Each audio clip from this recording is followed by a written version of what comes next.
Home turf. Both soccer teams started River State's conference play at home this week. Find out what resulted for the men and women once conference play began. And one door closes and another door opens. The Pittsburgh Pirates season came to an end on Sunday, but the Penguin season is right around the corner. And who will hoist the cup? It's that time of year again, and our reporters will join me to debate our preseason picks. It's time to come on down to the Pioneer Sideline.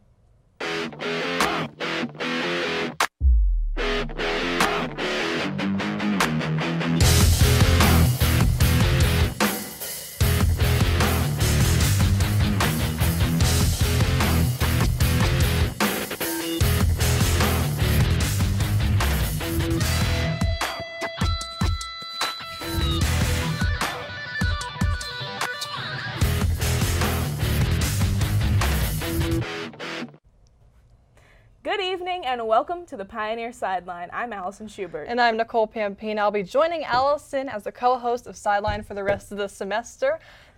Jumping right in, the volleyball team had a dominant start in the preseason as we saw, and conference play finally got overway last week. During our episode on Tuesday, they played Carlo, walked away with a win after a tough loss against CMU last week, and then they had some more tough games ahead of them, playing WVU Tech on Friday, followed by Rio Grande. Both four-setter games, incredibly difficult for them. Very, very hard teams. I had the call for WVU Tech, and I was on the edge of my seat that whole time. 3 of those games, 23-25, were the score. The last one, they walked away 25-19. Taylor Small, RSC Attacker of the Week again. You wrote a column about her and how much of a standout player she is, and she showed that again against WVU Tech. Yeah, she has been so dominant, and I wrote my column about how ironic it is that her last name is Small because she is impacting this team in very big ways. She really is, and she is on the track of Ashley Taylor. If you remember us saying her name a million times last season, is how, at least what she reminds me of, between power and consistency. And speaking of Ashley Taylor, they had the alumni game on Saturday as well in the morning, and they had a lot of old players come back. Jordan Dixon, Morgan D'Angelo were all there. But yeah, lots of power from Taylor Small. Still doing that 6-2 lineup is what they had running against WVU Tech. Ferragonio got in to set a little bit with Minoski, and it's really showed the advantage that Point Park has, being able to switch out setters like that, whether they want Bianco and Minoski or Minoski and Ferragonio. Yeah, it's nice that they have that depth on their bench, and I believe that is to credit of Bridget Bielek. It really is, and she is joined by Destiny Tucker this season, who was the middle last year, and she has created so much positivity for this team. They have fun, even when they were down, because they were down a few times, especially when they lost that third set, they were down.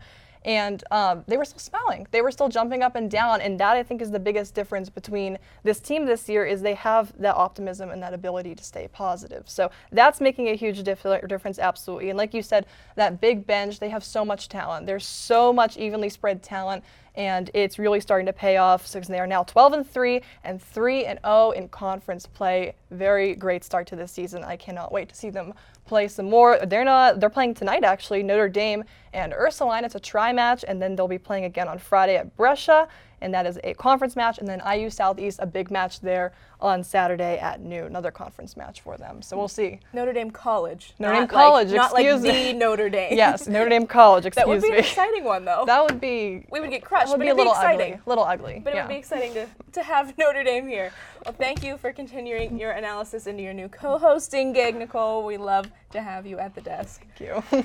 Volleyball is not the only team that began conference play this week, though. That's right, Allison. When we come back, our reporters will get us up to speed on how the beginning of the official season went for both men and women's soccer. We'll be right back.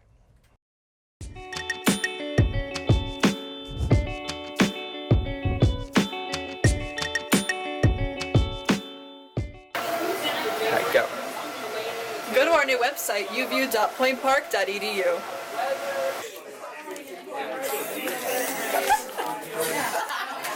Go, go, go, go, go, go. Join UView and find your herd. Join EOP. And 3, 2,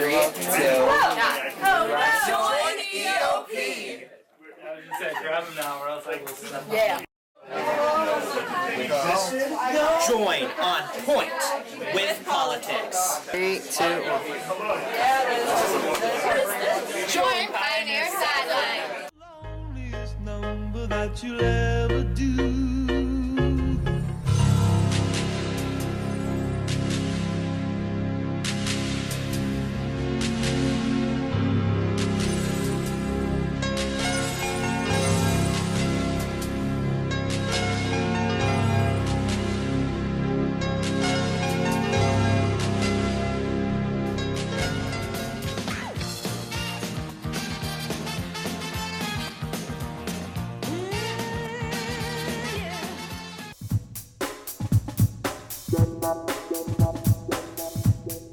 Welcome back. The women's soccer team hosted both IU Kokomo and IU East this week, but not at their usual venue. Point Park called the Montour Junction, Sports Complex, that is a mouthful, home for their first few games of conference play. The new location seemed to be a lucky one for them to break those games down. We bring in Colton Tobias. Colton, welcome. Thank you, guys. So starting off, just kind of break the games down for us. Oh, of course, Allison. So the first game I'm going to break down was last Thursday, September 26th, with a 3-0 win against the IU Kokomo Cougars. Now, I was on the call for this game at the Point Park on the Point Park Sports Network. It was a amazing game. The Pioneers had 9 shots on goal. Ashton Webb had 5 saves in net, and then getting the goals were Bailey Boyd, Taylor Goldstrom, and Tia Haru, and this was a great game for the Pioneers. As you may know, I mean the Pioneers' record so far wasn't really as good on paper, but those games really don't matter because conference games are here, and the Pioneers were able to get their first conference win of the season, a great confidence booster for them. Now, like you said, they did come off to that slow start, a little bit of it was very rocky at the beginning. Do you think they've been waiting for RSC play to kind of come out and shine? Do you think this is going to shift the tone of this team now? Yeah, I think it will, Nicole, because those games necessarily really don't much matter. I mean, I think I call those non-conference games tune-up games because in the end they really don't matter towards the River State's Conference playoffs, which is the goal that every team has. And yeah, I believe that they were able to learn from those non-conference games, and I think they're really going to kick it up into high gear when it matters, which is right now. Now, Taylor Goldstrom has had a big impact on this team so far. Can you talk about that a little bit? And then I hear you have some news about her as well. Oh, absolutely. Yeah, Taylor Goldstrom is a absolute monster. She played a phenomenal game on Thursday, even though she did have to come out of the game for a little bit. I couldn't remember exactly what it was. I think she ran into Kokomo's goaltender, if I'm not mistaken, but she was able to come back into the game. I hope she gets better, and I think she is now. I wasn't at the game on Saturday against IUE, so I wasn't sure if she played or not, but I think she will be good to come back to play. I believe she was in that lineup, so that is good for the Pioneers for sure. Now, that being said, did any other names stick out in those games that you were at? Well, Ashton Webb, I think, was a big player. Obviously, the goaltender for the Pioneers. Even though IU Kokomo really couldn't generate as much offense, but she did have but Webb did have 5 saves in this game. She played really good. I mean, and I just love how she gets around the net. You know, it's just like always going after the ball. You know, like there's times where the ball goes out of bounds, she picks it up. I mean, she jumps for those balls to try to make those big saves. I think Ashton Webb is going to be a really big key for the success for this team this year. Now, we talked about their rocky start already. Do you think this win, followed by a close loss, is going to be the confidence boost that they need, or do you think they still have that preseason haunting in the back of their mind? I really don't know about that, Allison, because I wasn't even able to recap the second game, which was a tough game against IU East, who are the defending River State's conference runner-ups. That was a tough game because I believe IU East had only lost 1 non-conference game. So, I mean, those games are going to be tough. But I think in the long run, I think the Pioneers are going to be fine. They have a road trip coming up as they will travel to Kentucky to take on Midway and Asbury. So I think those games are going to be important for the Pioneers, as is, I believe, every game for the rest of the for the rest of the River State's conference games for the rest of the season. So I think that the Pioneers are going to be fine coming down the stretch, and I think along the way they will find their confidence. Guess we'll just have to wait and see. Absolutely. Well, thank you so much for joining us, Colton. And switching over to the men's side of things, they have continued to dominate the field even as conference play began.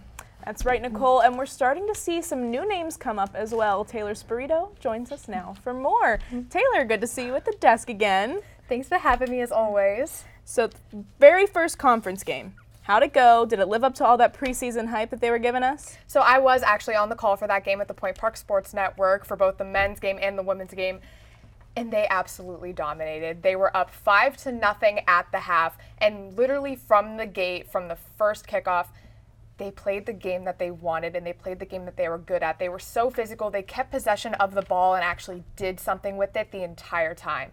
And that showed by the score. They ended up winning 6-3. Let up a little bit in the second half, kind of started playing defense, which, led to the 3 goals being let in.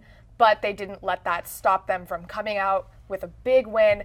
And it was just really fun to be on the call for that game and to just watch the game in general. It was a very phenomenal game for them. Now, big wins like that, any big players, who should we keep on our radar as the season moves forward? So names that you want to pay attention to are Jesse Hawk. He's a freshman. He's 6'6", and he's the goalkeeper. He doesn't even look like he has to try to make the hardest of saves. He literally could just stick his arm out or just fall over and he'd make a save. So definitely look out for him on the defensive side. But I would even say, Vessel Rietfeld, he is coming back from an injury. He's been having some great games thus far. Very hungry for a goal in this past weekend. Did not get one, but his really good friend here, Bale, did. And he's been coming out of the gate so aggressively, and he did get that, that goal for them. And then just one more, Mitchell Rell. He is the only person on the starting lineup who is from the United States. He's actually from South Park, Pennsylvania.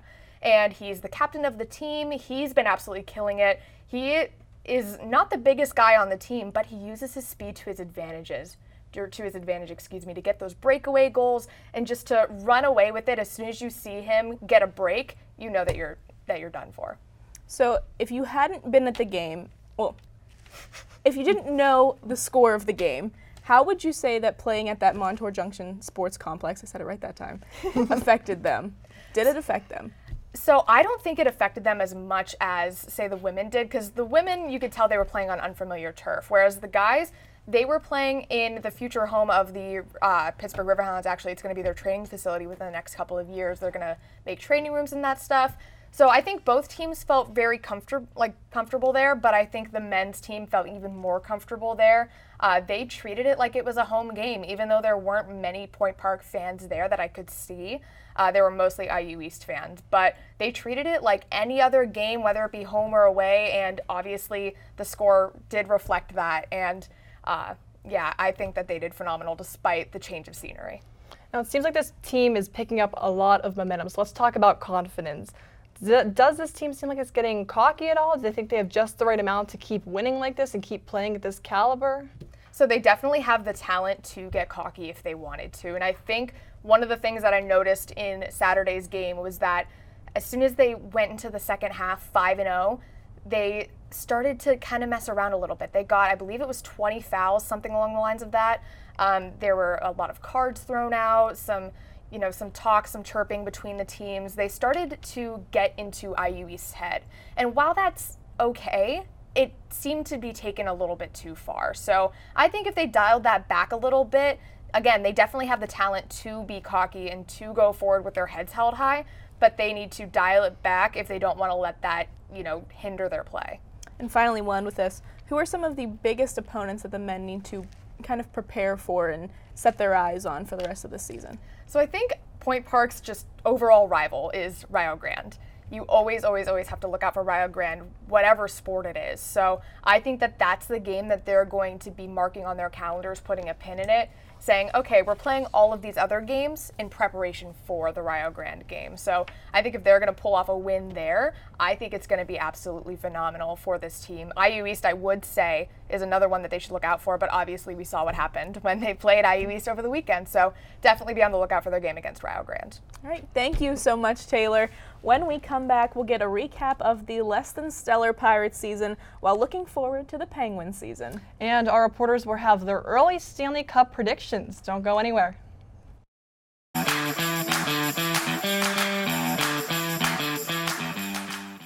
What's one word to describe CAB? Welcoming. Community. Creative. Experiences. Family. Openness. Pineapple. The Campus Activities Board is a student-run organization that consists of 7 different committees. Each focuses on event planning, marketing, and administrative activities. Join us in organizing the juiciest events on campus, from late-night bingo to festive dances to our team bonding meetings. Follow us on Twitter and Instagram at Point Park Cap, or like us on Facebook at Campus Activities Board at Point Park University. Good evening and welcome to Newsnight. I'm Josh Troop alongside Jess Paterchak. Defending his decision to kick out 15 Cuban diplomats from the United States. Thanks, Allison. Fitness on Demand has returned to Point Park. Residents fear that Mount Agung will have a repeat of 1963's eruption. 2-star NFL quarterbacks made the headlines this week after wrapping up. Well, thank you so much for joining us this evening. That's your news tonight. For Nick Tomarello, I'm Alex Grubbs. Have a great night.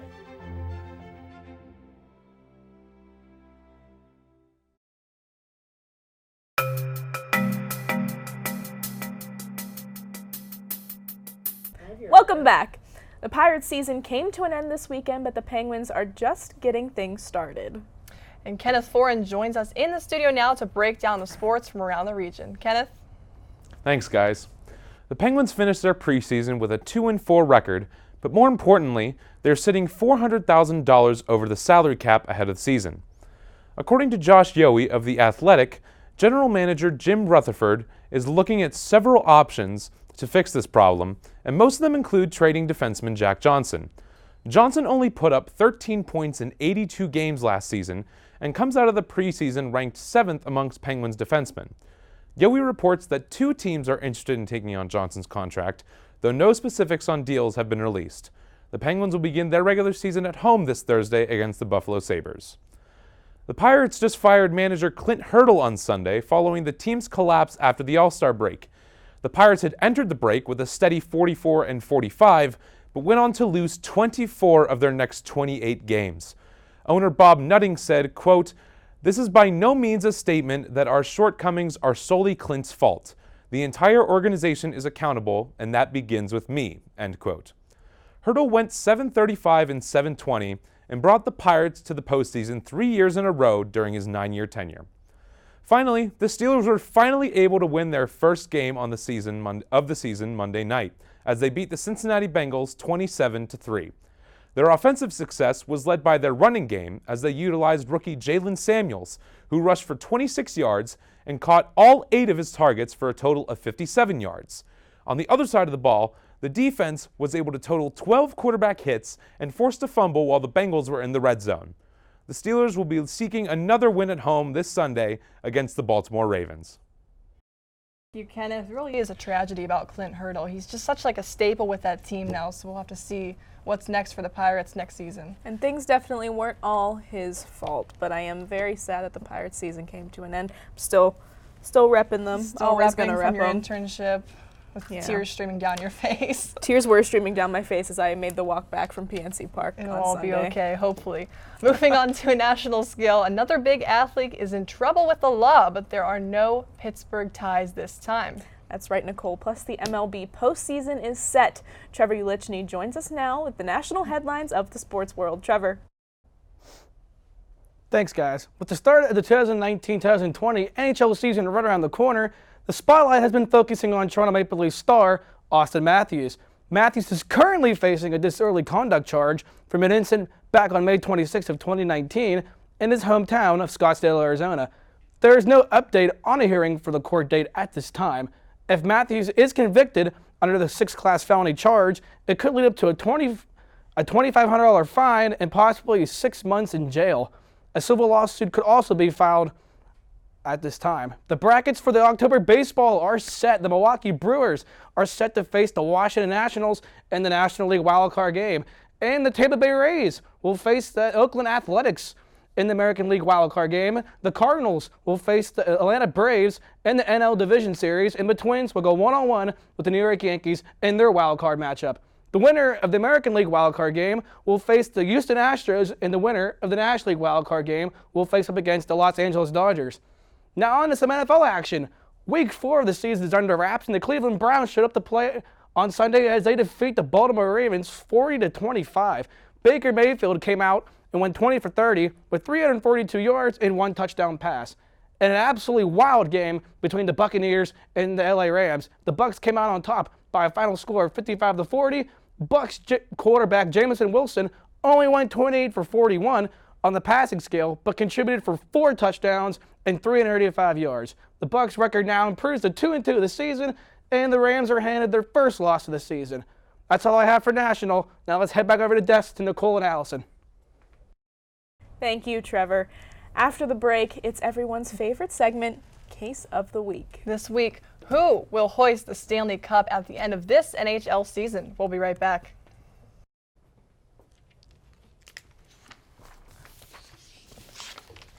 Goodbye. Groove the boogie. Since the 1970s to solve the issues that matter to you. What concerns do you have about the university, student life, safety, food service? Send us an email to studentconcerns@pointpark.edu or stop by our office on the 7th floor of the Student Center. You can also attend our weekly open meetings on Mondays at 3:15. Follow us on social media at USG_PPU for more. The United Student Government. By the students. For the students. The Point Park Sports Network, bringing you live coverage of Pioneer Athletics on Stretch Internet, the home of the River States Conference and the NAIA. Subscribe today for complete access to the Point Park volleyball, baseball, basketball, and soccer teams. Watch live and on-demand broadcasts, and don't miss a minute of Point Park Athletics. Head to pointparksports.com/live for broadcast listings. The Point Park Sports Network, your streaming home for Point Park Athletics. 3, 2, 1. Please visit our website. Please, it's a nice website. Please visit our website. Please. If you have ever watched television, whether accidentally or on purpose, YouView is for you.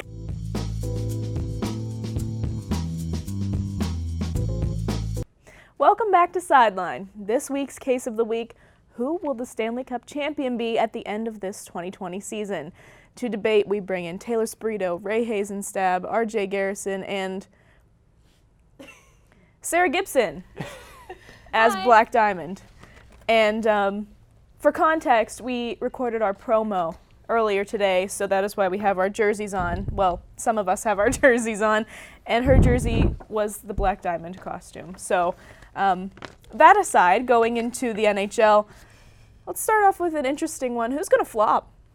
So I think the easy choice is to say the Buffalo Sabres. I mean, you saw it happen last year. They did really well up until around November, December-ish, and then they just fell off of the deep end. Absolutely no recovery. I don't think they have the talent to bring themselves back up if they do that again. So I'm going to say the Buffalo Sabres. All right. I'm going to say the Tampa Bay Lightning. They had a historic season last year, tying the wins record. Art Ross, Norris Trophy, Vezina candidates didn't even win a single game against the Columbus Blue Jackets. First team to win the President's Trophy and get swept in the first round. I have a feeling, just like in previous seasons, they're going to do phenomenal in the regular season, but come postseason, where'd they go? All right, Sarah? Well, Allison, I'm kind of taking a different take on that, and I personally think that after the Columbus Blue Jackets took Tampa Bay, that now maybe their fans have some hope, but I think that's kind of a false hope. I don't think the Blue Jackets are going to be doing very well, despite the fact that I hear some people saying that now that they've had a taste of victory, they're going to go at it. That's not going to happen. I see the Blue Jackets failing tremendously this year.